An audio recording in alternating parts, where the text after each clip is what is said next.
On trade, we must trust American workers to compete with anyone in the world and empower them by opening up new markets overseas.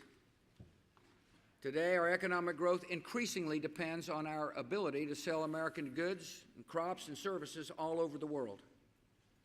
So we're working to break down barriers to trade and investment wherever we can.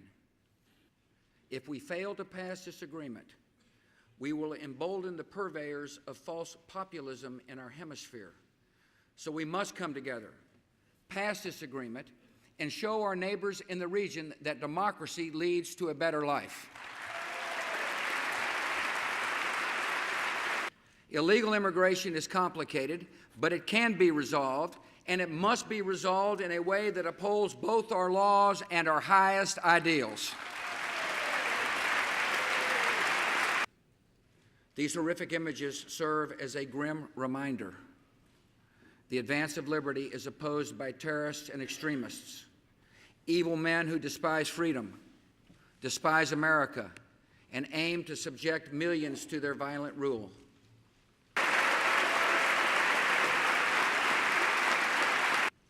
The Iraqi people quickly realized that something dramatic had happened. Those who had worried that America was preparing to abandon them instead saw tens of thousands of American forces flowing into their country. They saw our forces moving into neighborhoods, clearing out the terrorists, and staying behind to ensure the enemy did not return.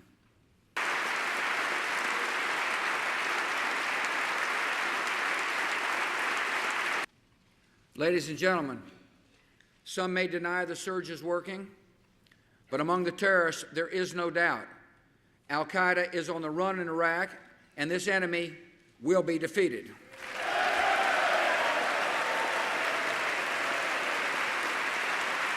We're also standing against the forces of extremism in the Holy Land, where we have new cause for hope. Palestinians have elected a president who recognizes that confronting terror is essential to achieving a state where his people can live in dignity and at peace with Israel. Our message to the people of Iran is clear. We have no quarrel with you.